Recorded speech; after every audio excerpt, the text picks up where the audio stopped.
I'm so sorry, technology just keeps acting a fool at this point in time. So just waiting for Janelle to reconnect. Please bear with us. Technology today is on fire, please.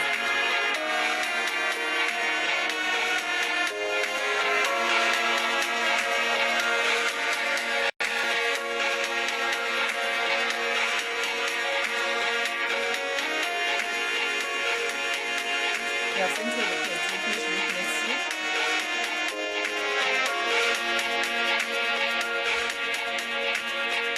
There we go. She's back on.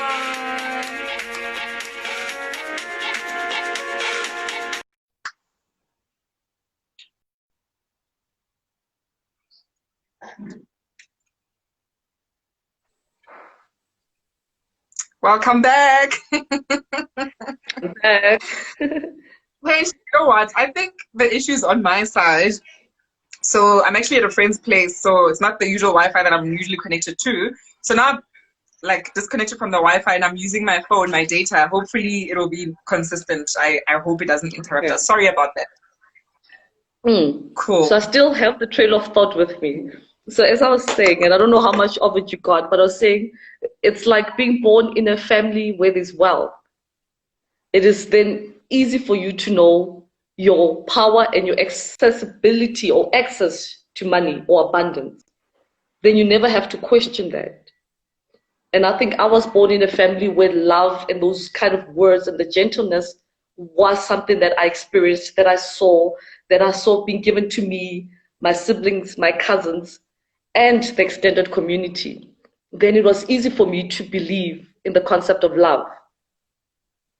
Yet, as I said, because we are all born with the natural compass telling us where love is, even if you didn't grow up in that atmosphere, love is always calling you back.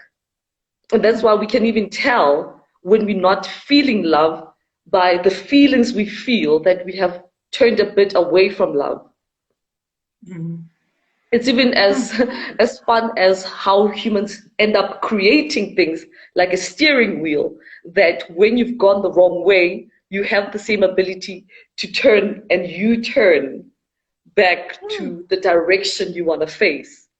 We wouldn't have the power to create such things as steering wheels and cars if we didn't have that intuition inside of us to know that we have the ability to turn.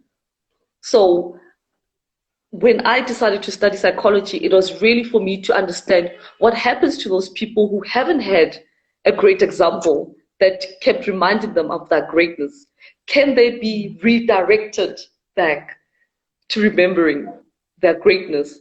And that's what the 16-year journey has been about. And I have then gone out on a research module saying, that is my question, and I will draw a thesis out of it to prove that it is possible. And I've done it numerous times that now I can stand firm and know that that's truth, that's standard. I no longer question it. I've also even had to find my own greatness at times when I had told a story that led me away from believing how good and great I was, because I'd made certain decisions that maybe hurt other people, or they felt hurt by my actions, and then I felt bad about myself, and I was like, I know I'm better than this. I didn't mean to hurt anybody, but am I that bad to hurt other people? And then I started entertaining a story that would make me feel like maybe I wasn't as great as I was. And that started leading me from my true north. And I've journeyed all the way to a point where I could have caused myself sickness and a point of death. And I've played with all those emotions on the whole scale, from o'clock to 1, 2, 3, 4, and moving away almost to 5 2, where I was like, maybe this life thing doesn't make sense.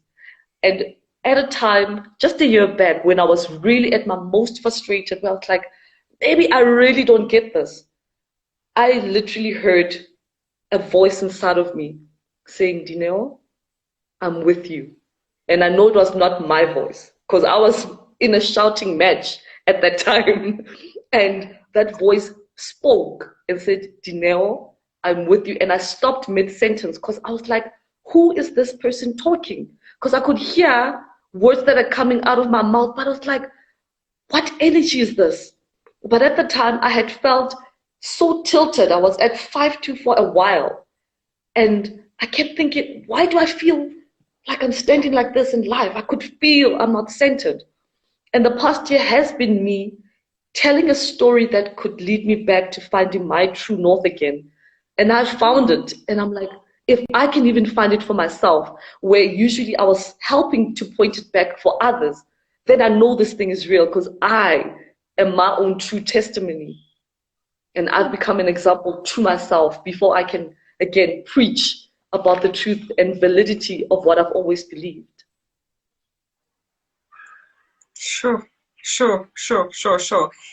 You know, what you're saying to me, I mean, you giving your own real life example of how you were out of balance, how you were not centered, and you could sense that, look, something is amiss here, you know? And you hearing that voice on the inside of you and being able to come back to that centered place is such a powerful thing, because I think it is also illustrative of the fact that, you know, we are human beings. We are spirit having a human experience. And you will have those moments. You could be a Dineo, a Buitumelo, whoever you are, even with the love that you are aware that you were born with and these gifts that you know you've got.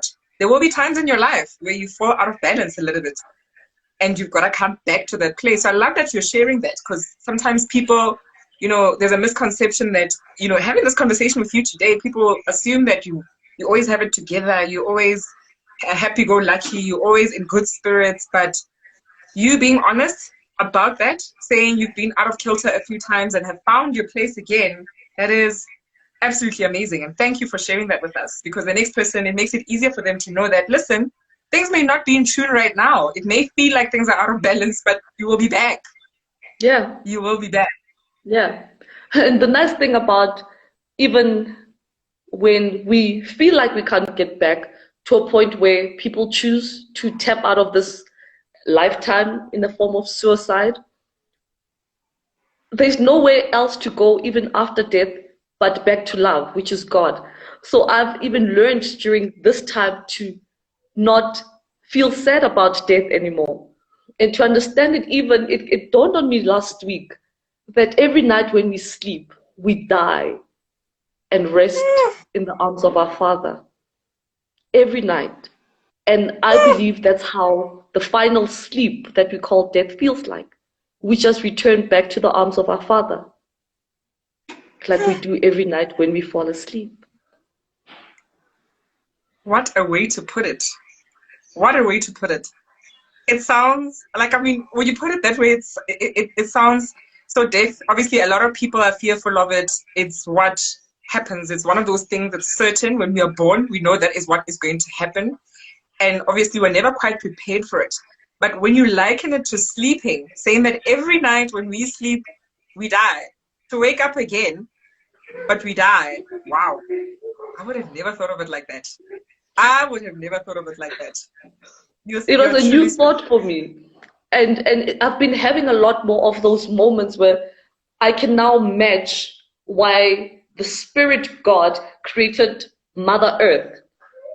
That contrast of the physical versus the non-physical. It's such a beautiful play. One way I could also put it is we keep thinking of life as the things we can see, feel, and touch with our bodies. But if you look at wherever you are, there is more space than things. And space is God. Space holds everything together. Sure. And therefore, there is more God than things. Sure. I'm sitting here listening. I'm like, I should probably have a journal where I'm noting everything down so that I can go and think about them. Yeah. Well, good thing this can get saved, and then you can listen back. Exactly. There is definitely more space than things. That is so correct. Gee whiz. Yo, wow. I'm giving You call myself yourself goosebumps. that is incredible. That is incredible. You call yourself But an let me Ubuntu extend it a bit more. Can I extend it a bit more?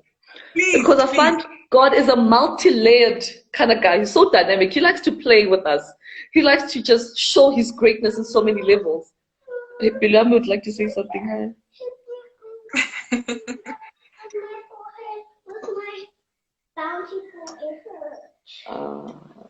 And what do you choose to tell about that story?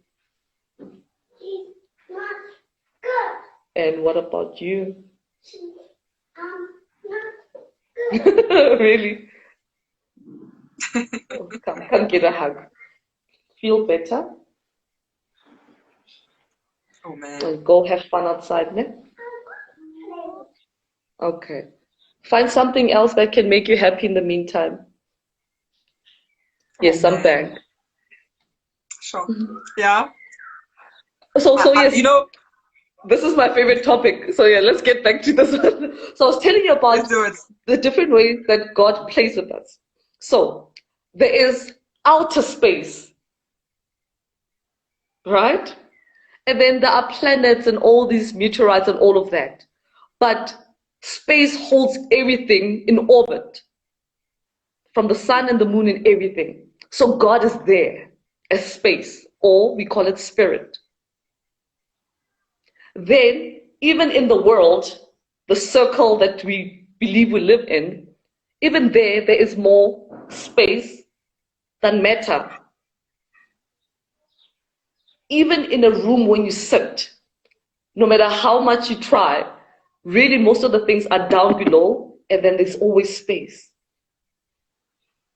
Then if you look within our body, even as minute as you could study the human cell, there's space even in between, inside an atom. But again, when they study in physics what vibration is, vibration happens because of the space that allows the frequency to rise and fall in different ways. So God is really everything. He is everywhere. Even when we die, we go back to the space that we come from.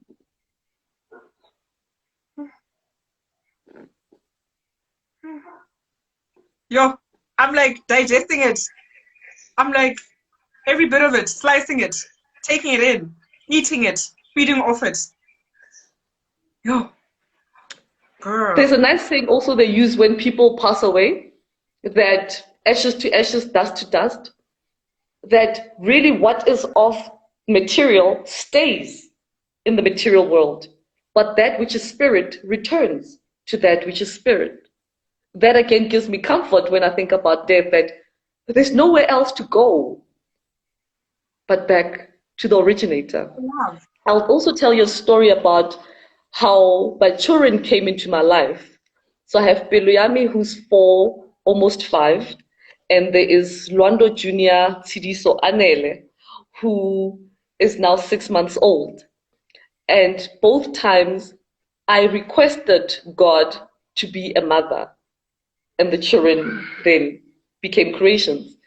Yet I didn't know how soon this would all happen, like most of us, when you are thinking and toying around with the idea of having a child. Yet I remember, and I'm still waiting for somebody else to affirm this, but on both occasions, when the souls of my children landed in my spiritual body in the womb, where there's another space, I felt them drop in during the moment of intimacy. And I literally stopped both times and asked that dad, did you hear that? And he's like, no. And I was like, okay, maybe I'm imagining it, because I didn't know what to call it. But I felt the arrival of the souls of my children in the moment of conception. Sure. You know, I've heard people say, because you're saying that you're waiting for someone else to affirm it. I've read on social media and stuff where people have said, I know exactly when I conceived. So this is what happened to you. Yep. Yep. And what I love is that I said it out aloud, so I know that I didn't imagine it. Because maybe I would have said, no, maybe it was something I imagined, but I said it out to the father, like, did you hear that? It's a silent noise. It's almost like a pin arriving, like a location, like, ping, I'm arriving. Right. And I almost want to look around, but I know it happened within me. And then I stopped and I vocalized, like, but did you hear that? And he's like, no. And I'm like, probably not. And then a month later, the symptoms all add up. And then I ask, which date was it? And then I check on the sauna and I'm like, that's the day. Even with the boy, I'm like, that's the day.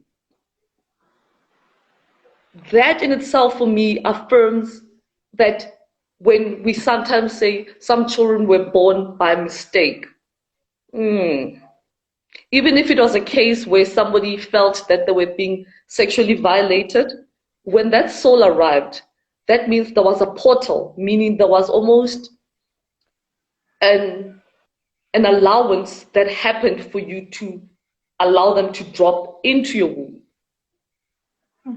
You might have not known it, but there is no mistake when a child arrives. God is not a God of like trial and error and mistakes. He sets laws of physics into motion, and they are eternal. And therefore, when something happens, it follows a certain law. Even when a leaf spirals from a leaf down onto the ground, there is a law of physics that is applying to that. And just as a soul comes from the bigger self or the bigger God and comes to the smaller godlets, that is a law of physics. It's not a mistake or trial and error or bad timing. It is just what it is by law. If you want to know God, we look at his laws, laws of attraction, laws of cause and effect, laws of gravity. If we ever had to doubt if God is in existence, if you take away his laws, then you would take away him, because all these laws are what keeps affirming that he's forever with us. From when the world we knew to start till today, no matter how many generations you go back, the same laws have applied for eternity. Sometimes we tell stories like we're running out of land, we're running out of water, there might be a meteorite that hits us. God has some laws that have still applied, will apply, and have always applied. And that's why we call him omniscient and omnipresent, because he is eternal in the laws that he set forth. One of the greatest books that puts it together is the Bible. And I've explored various religions, but I just think if anybody questioned their greatness and they just wanted something that could just set them up to just test and prove that they're great, is to read the first chapter of Genesis up until chapter 2.1, because I feel like it was broken up, but it really belonged to chapter 1. The story of how the world was created tells you about how there was a spirit, space, but it was formless and it was dark. So from darkness always comes light. Just like in the womb, we come from darkness into light. And it tells the story of how then God said, I would like to see myself in another form. So I will create something that I'm not, which is material since I'm spirit. I need something that is not me so that I can see me. I need something like an image so I can see who I am, like a mirror. So then God set out to then set these laws of motion. He created heaven and earth, as it's called in the Bible. He set the sky and the earth. He set the bigger sun, the light and the dark, and the bigger sun and the smaller sun to rule the day and night. He set out the trees and all the other fruits. He set out the animals, and then he said to have human beings. And in the 6 days of creation, it says God called it good. And this is why it's important how we tell the story of our lives daily, because when conception happened, everything was called good. The fact that a zebra gets eaten by a lion is good. Because sometimes we demonize that, that's not nice to slaughter. That's not nice that one animal has to be eaten by another. But really, in the universal life cycle, it's all good because everything is connected. But as the story goes, on the 6th day, then God says, let me create male and female. And when he created them, he said, go forth and multiply. Be fruitful, subdue the earth, and have dominion. And if any child was just told that story to set them up for life and be like, child, that's all you have to do. Multiply, be fruitful, subdue the earth, and have dominion. Then we'd have no stories of poverty. Because if that's the only belief you set out to a child and say, God created you, and this is your playground for you to have dominion, to subdue, to multiply, and be fruitful, then that child would never have to question their fruitfulness. The other part that I love about that chapter in Genesis is that it says, then there was evening, then there was morning. I love that it always says dark before light, because we like the morning more and we want to shun the night, but there wouldn't be morning without the darkness. All light came from darkness. Then God said, I'm now done. I have completed setting all the physics laws into motion. And then he rested. He only rested because he was completed. Now, when we pursue faith in religion and in other spheres, we say, but God, give me the power. But if you had to, again, read that first chapter only, it says God has set everything ready, steady for you to run with it. He completed all he had to do the day he rested. It never said he wanted to pick up the pen on Monday again. It said he was complete on day 7.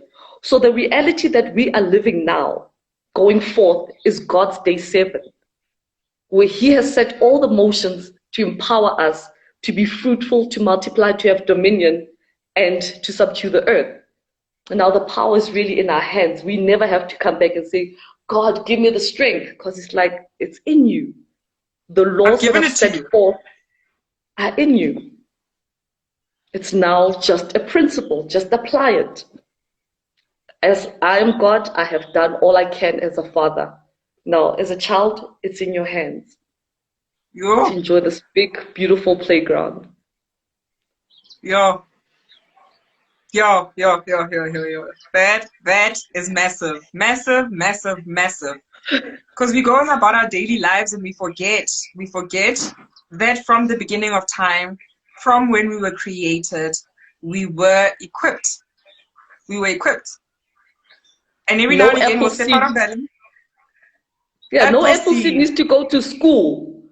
Do you need to take a lion to lion school to get trained to know how to be great? No. It just watches enough greatness in its surroundings and it knows, I can do this, I can hunt. There is no special degree that anyone needs to know their power. It's given. It's there. It's a standard. We have the stamp of approval by birth.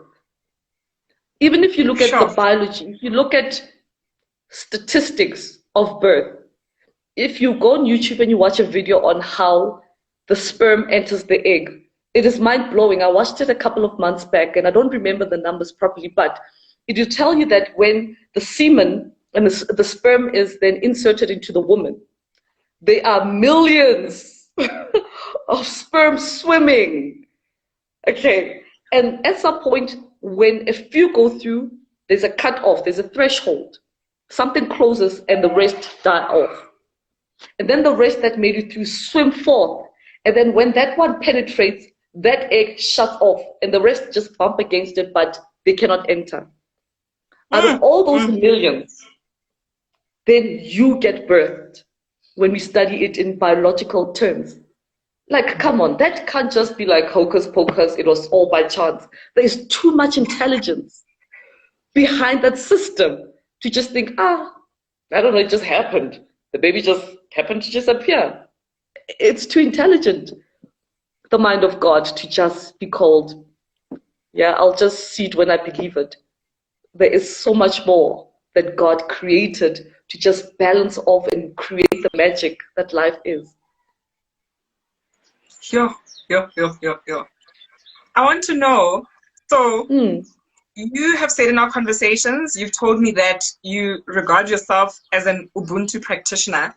Now I want to know what that is and how it connects to all of this that you're saying. So because I left varsity with just an undergrad degree, then I could not then pursue being called a psychologist. Because then I decided I want to live real life with real people and watch and learn how real people navigate through life and how do they measure their greatness. So then I then decided, out of the 5 things that I said I got out of varsity, this is what I remember. They would say they haven't yet solved, if psychology is a science, whether humans are shaped by their nature or their nurture. So the verdict is still out. So I said, I will go forth and prove to myself which one works as the truth and as a science. Number 2, they said, whoever who sets out the question or the thesis or the research question or the topic has a certain bias of what they're hoping to find at the end. And if you say, I am looking to see that all humans are criminals, then that's the outlook you would go out and see. She came in with the hockey-talkie. Yeah. Cute. So when a person then decides to say, this is what I'm setting out to discover, they usually set out an intention. And what is what you seek, you will find. So if you're going to look at people being bad and needing to be given medication and being given labels like bipolar and all of those, you will go out and look for the evidence that supports that. But I chose to subscribe to saying, I believe humans can self-heal. And if not, those who are aware of that greatness can choose to point them back to it. But even if they don't, even when you die, you go back to your greatness in God, that it's never a question of your greatness. So then I set out my own thesis. Number 3, I learned that statistics are really a play on numbers. There's really not much truth behind it in terms of somebody takes a small group of people, usually puts them in a setting that's not very natural, asks them a couple of questions, or maybe gets them to taste a sugar pill, and then ask them if it's got an effect on them. And over when we were studying, they kept saying that a lot of people would claim that they got healed from a sugar pill and never needing to then take what was the medical pill. And then they found that if you believe that you're healed, you would become healed, even if they gave you a fake tablet. So I again learned that there's power in what you believe as truth, because what you see is what you've believed first. Then I also learned that context is important. They would say you're in an African context, but I found it odd because a lot of it was, we were still learning a lot of European psychologists. I was like, that feels odd to me then. Where are the African psychologists if then context is such a big determinant of what shapes a human experience? And then one of the other things that shaped me pursuing all this was I was born from a father who's half Asian, half African. And I don't know much about his background story because when he was born, nobody told him much about who his father was. He has a bit of knowledge, but he's never known his father. And as children, we had to be asked by people on the street, why do you look different? And it was never a topic that was raised at home. And we had to then, as the three siblings, my sister and my younger brother, had to search for our identity within a space where there was so much contrast. People would say, maybe we are different because we look different. But something in me always said, but no, I'm not more special because I've got a little bit of Asian blood. I am as human as you. And I wanted to then prove it to myself that no race group can be more special than the other by the premise of what's on the outside. I'm only as special as what's on the inside. And then that started out everything that I chose and the intention I set out when I left varsity in 2004. And I said, okay, I'm not going to do honors. I'm going to go out in the real world and see what makes people choose what they choose and if it leads them to feel the greatness that is in them. Then I volunteered in 3 creches at different times. There was different energies at that crèche. You'd find one for maybe a lower income parent, one for a middle group parent, and one for the higher income parents. And I could sense that the energy was even different in how the children were taught general knowledge. Then I went to work in an organization called City South Africa, and that got me to work in primary schools. And I worked in Soweto, but I also got to be a formal teacher at my own former primary school, Middle Primary, and I could see also the difference of how a child's path can go depending on the exposure that they have. Then I've worked in high schools, and then I've worked in youth organizations as a team leader. And every year I've changed my jobs because I wanted to research life from different angles so that I could have a holistic understanding of human nature. I've worked in a government agency as a waitress. I've worked as a business owner. I have worked as a receptionist. I've worked as a PA. I have been unemployed. I have been an administrator for a Shubi Shoebox. Shout out to Mambi Dumelo. She was a lovely boss. And I've done this over 6 years where I stayed non-committed to any job to the means and the ends that it served my purpose. I was there to research. Yo. I usually stayed 8 months at most. I think there was one I did 1 year, 4 months, where I was working in a company that did USSD codes. And when I felt it was time for me to go, I would exit. And then I would sum up what my experience was, and then I would use it in the next context. And I could see over and over again, no matter who I met and who had money and who didn't have money. One of my other research stops was living with my sister for 4 years. And I was helping take care of their son, but also I was studying my sister in a context of marriage and in a context where she had some privileges that she'd chosen that we didn't have growing up. So I wanted to see, how does a person move to greater heights, and how do they handle it if you come into a lot of money? What happens? You hear that money doesn't change who you are, it only expands or showcases who you are. And I wanted to see, what is all that? So I've been slithering around people. I've been a fly on the wall, studying, watching. And a lot of times I would also somewhat play, lack of a better term, unknowing, so that I could open myself up to know more. There were times where if I was in an instance, I would tell people what I thought and what I believe I'm here for. But at times when people were like, you're talking nonsense, I would step back and say, let me watch and see if maybe I'm wrong about it. But over and over again, life would redeem me and prove that you are on to something and you are finding the answers that you sought. I'll give 3 examples. These are long stories, but I want to see how short I could summarize them for you. Okay. Yeah. The first one, there was a child who the parents couldn't afford to take her to crèche. And I used to visit where she stayed, and I was friends with the guy who this family was renting a room from. And I'd go there, her name was Lebo. And Unagwa Sepedi. And I wasn't very exposed to Sepedi, but I'd go every day. And when I heard that the parents didn't have the funds to take her to crèche, then I was like, let me see what I could do. So every day, walking up to her home, I would pick a different flower. And there happened to be a lot of flowers across my path, and they had different colors. And I'd go there and I'd try to teach her colors in English because those are the only colors I know. And I would teach her, Lebo, this is pink. Lebo, white.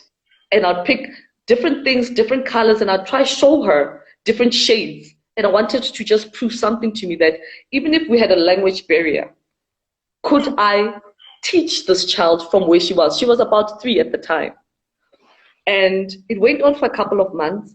And in between, I thought, maybe I'm confused with this child. Maybe she's not getting me. Sometimes I'd bring a lighter shade of pink, sometimes a darker shade of pink, of a rose. And I thought, maybe she doesn't understand that a rose could be dark or light. Oh, I think my boy is awake. He's coming for his breastfeeding soon. Yes. That's how much, like, I'm a creator. I even produce milk, fresh milk daily. Love it. So then I did this with Lebo every day, taking a flower with me or whatever I could find that had different colors to teach her just colors. That was my focus. I was like, if she could just show me that she could understand colors, then I know that teaching also is not about context in the sense of what I don't have and what you don't have, but the child can understand no matter who and what they are. I did it for a couple of months. Then I got a job. Then I left. One day I'm at Southgate Mall. I'm sitting. Then she comes to me. I'm like, don't worry. I still remember you, Lebo. And she's like, she was wearing the most colorful striped jersey I'd ever seen. And she says, Bona Sesi, red, yellow, blue, green, white, purple. And she named all the colors. And I was like, hallelujah. She got it. And she was so pleased to just share that with me. And I was like, God, and you had to even make it on the day where she was wearing the most colorful jersey that I've ever seen. So that's one of the stories that said I'm onto something. Number 2, I was teaching, and this was really something that really I will forever talk about. When I was teaching at Middle Primary, my own former school, I was given the privilege to teach 182 grade 4 learners 3 subjects: technology, life orientation, and computer math. And I had 5 different classes. And by 3rd term, all the kids' marks were so elevated. There were so many 90% in what I was assessing that some of my peer teachers thought I was cheating somehow. But when I was serving at CTIA, I learned a lot about soft skills. So I was able to bring that into my context. And I knew that if I chose every morning the intention of bringing love to the classroom, and every morning if I chose to stand there and hug every child and just see where they are in the emotional compass, by the time they come into my classroom, then I'm a bit sensitive in what I am disseminating to them. Then I would apply things like roses and thorns, whereby I would get them to speak about a rose, which is something good that happened in that day. Yes, Queen, put it on. And a thorn would be something that that pricked you, that wasn't so comfortable that you experienced. So I used it as both a form of getting them to have the confidence to speak in front of others, but also to see that we all share some roses and some thorns in our experience of life. There were many other things that I used as very deliberate tools.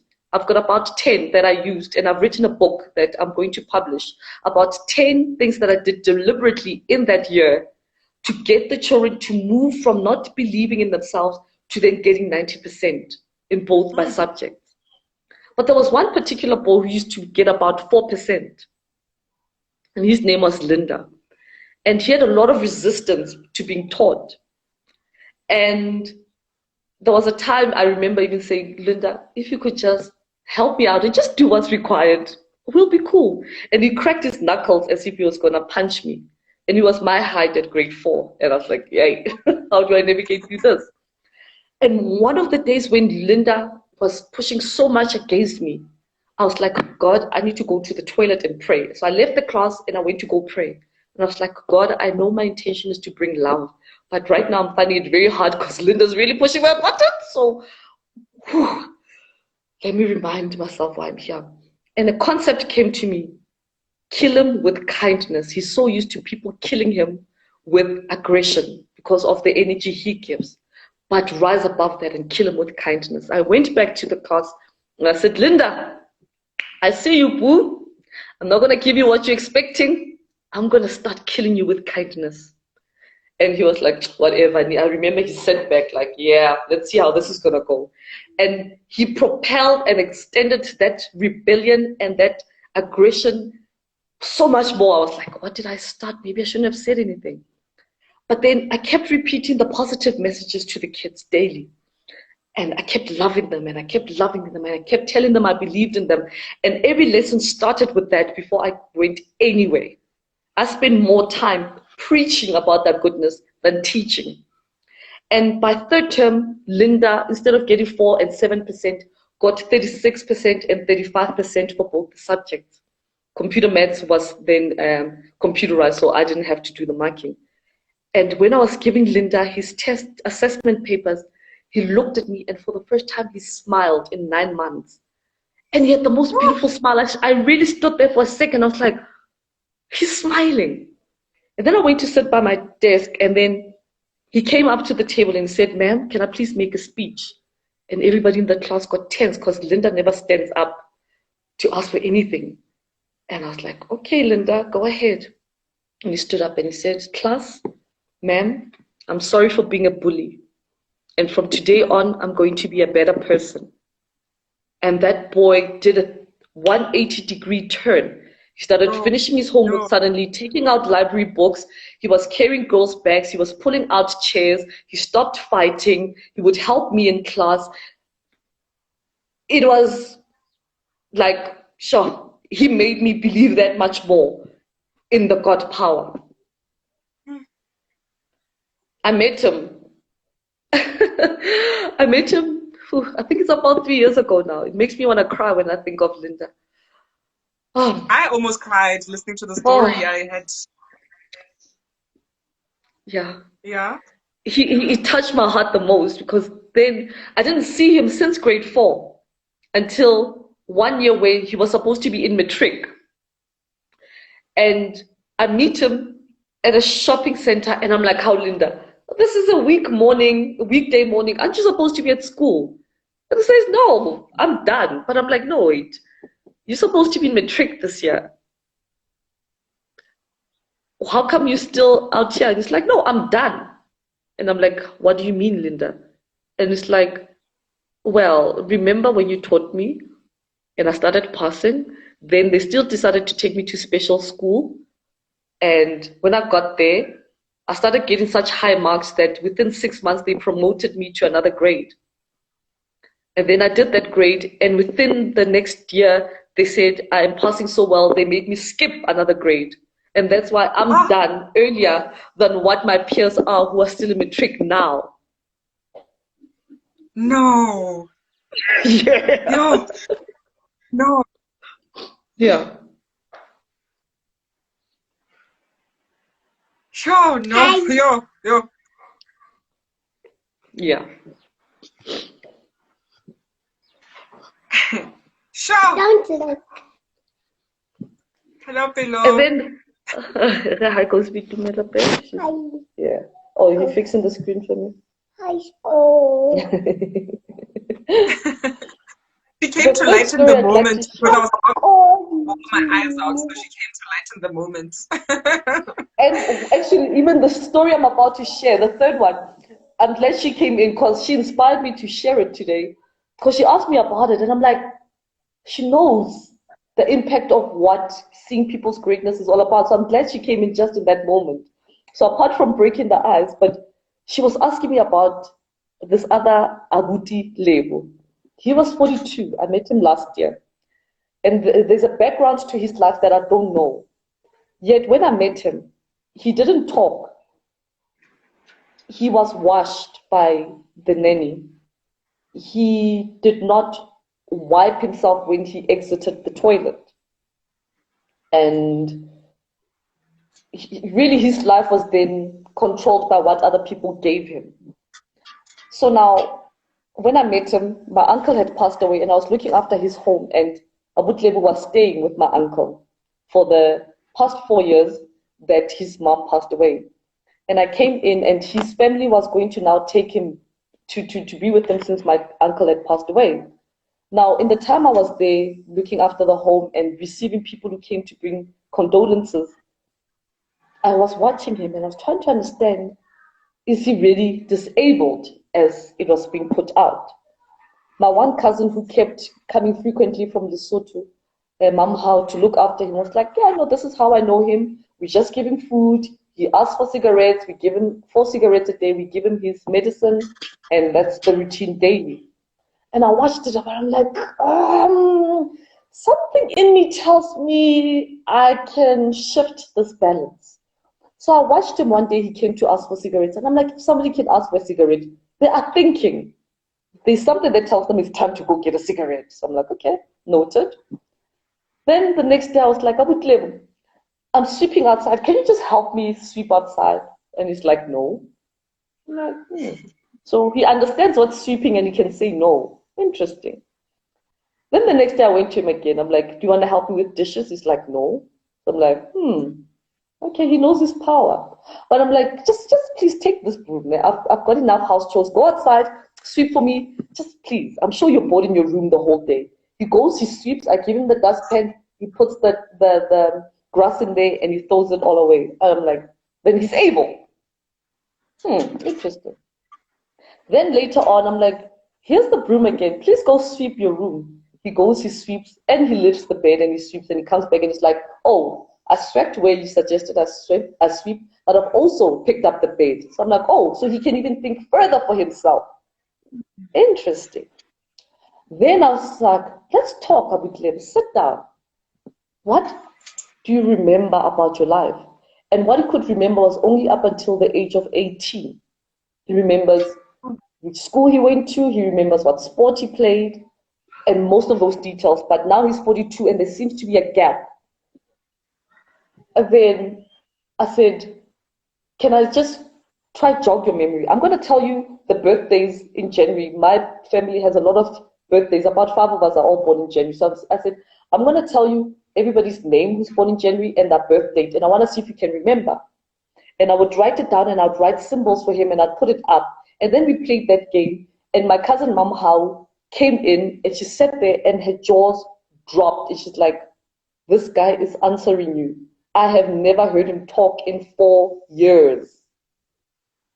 How is that possible? And I said, I just believed it is possible. No. So I just went in with that intention. Then his family took him and I just asked them to just be gentle with him as he now simulates into society, because even before he left, I had to remind him, Abutlebo, you're going to live with other people, so it would be great if you just wiped after yourself when you use the toilet. And he's like, okay, I get it. And he started doing it around the house while I was staying with him. Then I also said, can you do your own washing? And he's like, yeah. And he washed it and he hung it, as awkward as the washing line looked, but he was like, he can do it for himself. And then I said, he had a tendency of stealing cigarettes when he knew where they were hidden. I was like, so that you just learned to cooperate with other people. Maybe don't steal all of them. Work with them so that they don't want to kick you out, okay? And he seemed to understand what I meant. Fast forward a couple of months later, I call in and I check on him. They are like, Dineo, Lebu Habui. He is so talkative now. It is amazing. He's even made a friend. And I'm like, I wouldn't even have thought it would go that far when I just jogged his mind and I just told him, Abutlebo, you can. You can. Yo, Dineo. Here's my filter. The ladies are back See, you're featuring hiding. Pino and featuring Buntle. Yo, Halabi. My gosh. You now I see I see why you had to give me those examples in answering that question about what being an Ubuntu practitioner is. That is Thank you for bringing back the question. So then, after the 16-year journey, my search of then answering the human context in an African way was then to say, I must find an African authentic way to say, like, Africans have always understood themselves. We didn't need a Eurocentric understanding of ourselves. That's why I then chose to focus on the word Ubuntu, because I knew it was indigenous to the continent. And one day I was reading the Bible and I was making a comparison in the Bible about 1 Corinthians chapter 13, where it talks about what love is. And I wrote it down, and it's actually the beginning part of the book that I wrote. The ladies are having a conversation back here. Like, ladies, can you maybe choose another room to chat in? Or you can sit that side? Okay. Are they too loud, or can you hear me? Because they're speaking in I the can hear background. Okay, cool.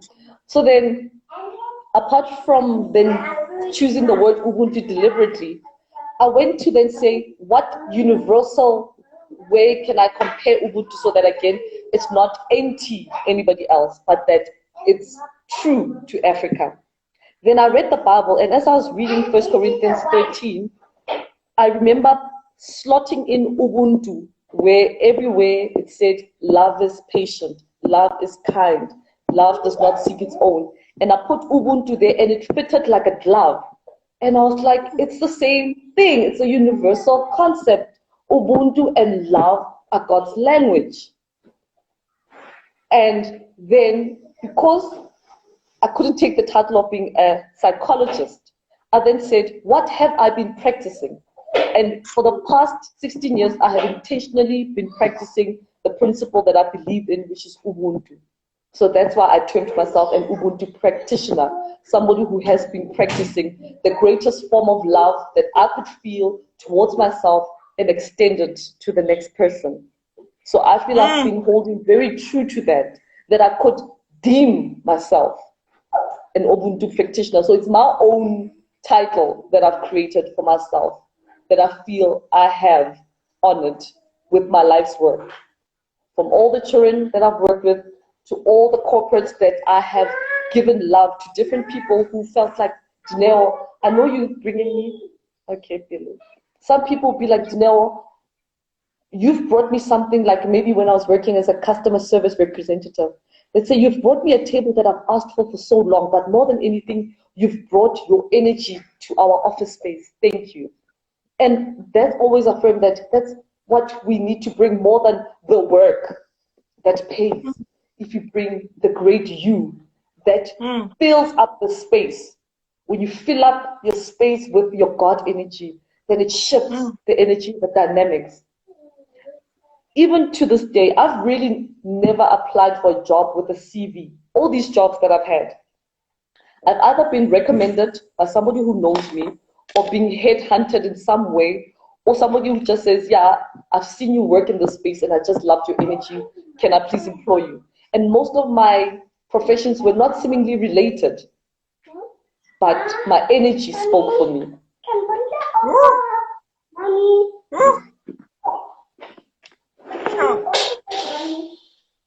So, I want to know. So I'm looking at. I'm just conscious of time, because what Instagram does is that it cuts you off when as soon as there's an hour, and because we didn't properly start at the top of the hour, I'm like it can be at any time. So if it does happen, know that we'll just reconnect if we're not done with the conversation. And for everyone that's obviously maybe now joined for the first time, who's never been part of these conversations, I just want them to know that I will save this on my Instagram TV to refer back to later. All these gems that you're dropping, I think a lot of us will want to go and actually let them simmer and actually break them down to be able to digest them really.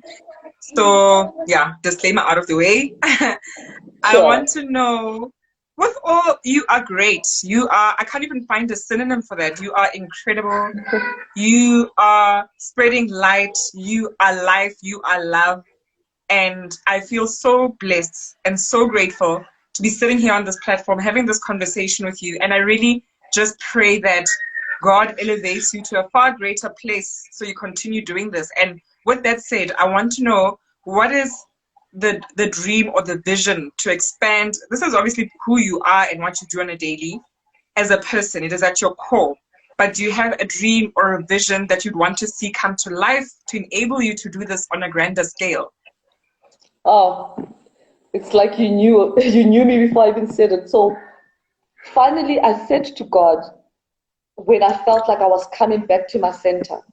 I remembered many years I was cleaning the lounge at home and I looked out the window and I was like, God, I would like you to give me a TV platform because I find that the message I want to share needs a bigger audience. And I've worked in a classroom and I've worked in a company, but I feel like I need to spread it to a bigger audience. I used to feel it a lot when I was in the teaching space, like it's so great. I have 182 people under my voice, but there's so many schools and there's only one me right now. How do I multiply myself and my message?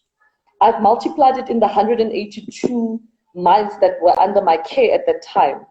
I'm hoping they will spread the message, but I know there's so many people who would benefit from this message. So at the time I said, tell me when I'm ready for that TV platform, because I don't want to go out in the world and not know my greatness so that I am not authentic. And also, I need to know that I am at that level. So I said to God, you'll tell me when the time is right. And this is probably more than 10 years ago when I made that promise.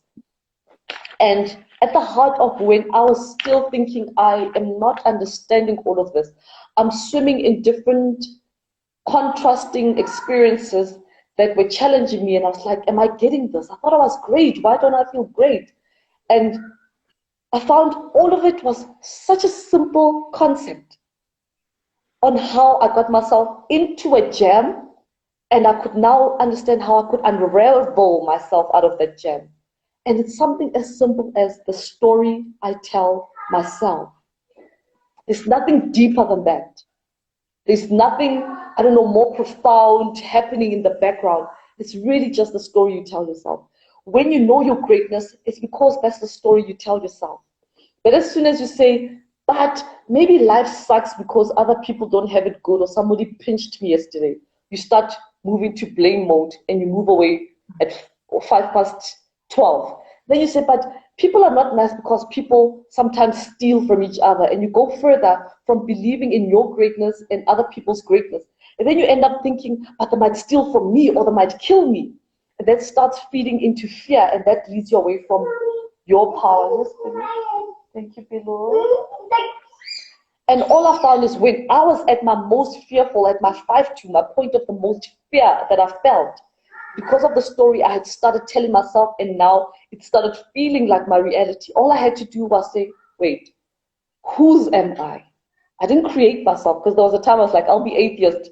I'll just say God is nature and leave it at that. But something inside of me was like, yeah, that's only part of the other side of the coin, but you cannot separate God as a spirit to nature, because nature did not create itself. Something creates what we see. Then I was like, okay, fine, I'll go back to trying out this God guy. Let's see how it works out. And slowly I started telling a story that after that time where the voice said in me, I am with you, I said, oh, yes, somebody guides me. Somebody's with me, something. What is it? Then I started telling the story that maybe I'm not so bad. Maybe I stopped telling the right story. Maybe I am loved.